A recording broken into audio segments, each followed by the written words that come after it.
Good morning, Course 2. Mr. Belke back with Lesson 101, Translating Expressions into Equations, found on page 704 in your books. Please follow along. Now, an essential skill in mathematics is the ability to translate language situations and relationships into mathematical form. What does that mean? Well, let's take a look at example 1. It says, if 5 less than twice a number is 17, what is that number? That's a mouthful. So let's break it down. We want 5 less than twice a number. Okay? Now, normally, when we're reading, we want to start with 5. But it's not 5 minus twice a number, it's 5 less than twice a number. So in this case, I'm going to start with 2 times a number, twice a number. And I want 5 less than this. So if this is an answer, let's say n was 3. Okay, so 2 times 3 is 6. What is 5 less than 6? Well, in order to show that, I would have to subtract 5. So this represents 5 less than twice a number. And then the rest of the sentence tells us 5 less than twice a number is, remember in math, is means equals 17. 5 less than twice a number is 17. So it's a little bit backwards in the language, but if we break it down, we can figure it out. Now, we can solve this by adding 5 to both sides, plus 5. That cancels out on this side. On this side, 17 plus 5 is 22. All right, so we got 2 times a number equals 22. Divide by 2. That number is 11.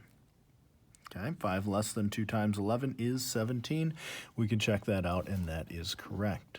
Okay, now there are a couple of examples. So if I said twice a number, that's represented this way, 2 times a number. What if I had 5 more than a number? Well, I want 5 more than this number, so I'm going to add 5 to it. So 5 more than a number is that number plus 5. 3 less than a number. 3 less than a number would be that number, and we want 3 less than that, so we're going to take 3 away from it. Half of a number could be represented a couple ways. Half of a number could be represented that way, or you could have that number and divide it in half. The product of a number and 7.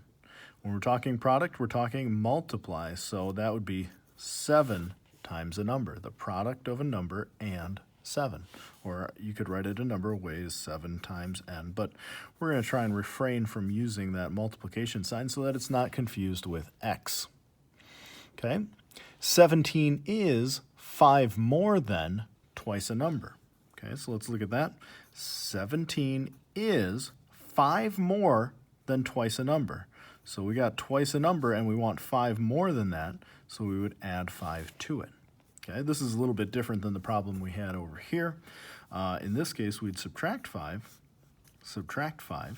and we get 12 equals 2 times n.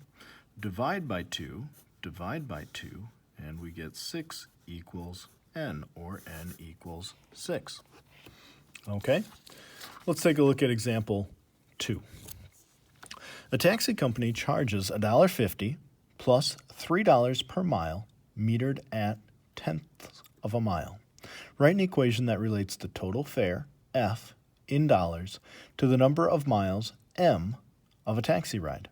Then use the equation to find the fare for 6.4 miles. Okay, so what does that mean? There's a lot going on there. We want to find out what the fare is, and we're going to use F to represent the fare. That means the total cost of the ride. Okay, so the total cost of the ride is equal to $1.50, which is your base rate. That's how much you have to pay whether you go an inch or whether you go 10 miles. You have to pay $1.50 plus $3 per mile metered at the tenth of a mile. Okay, so $1.50 plus $3 per mile. Okay, now we need to break our mileage down to the nearest tenth, and it asks us to find the fare if we're going 6.4 miles. So in this case, we'd plug in 6.4 here, and we'd have F equals 1.5 times 3, or plus 3, rather. So the $1.5 plus $3 times 6.4, okay? And I'm going to punch that in. 3 times 6.4 equals 19.2. So this is 19.2, and we have 1.5 plus 19.2. Let's line these up. 7 decimal 10, carry the 1, 2. So $20.7, which is the same as $20.70. So the fare is equal to $20.70 for that trip. Okay? Let's apply it in one more case. Let's take a look at example 3.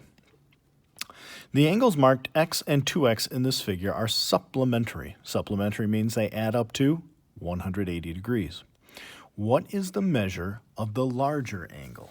All right, so we have an angle set up like this. This is x, and this is 2 x's. So I know that supplementary angles, if I add them together, I get 180 degrees. So 2x is the first angle, plus the second angle, which is x, has to equal 180 degrees. Okay, 2x plus x is 3x. So 3x would equal 180 degrees. Well, to find out how much each x is, divide by 3, divide by 3, x equals 60. So I know that each x is 60. So here, this x is equal to 60 degrees, and this is 2 times 60, which would be 120 degrees. So what does it ask us to find? It asks us to find the measure of the larger angle, which in this case would be 120 degrees. That's it for this lesson. If you have any questions, please call, text, email, or join me online tomorrow, and we'll take a live look at what you're doing and answer any questions that you have. That's it for today. Have a good one.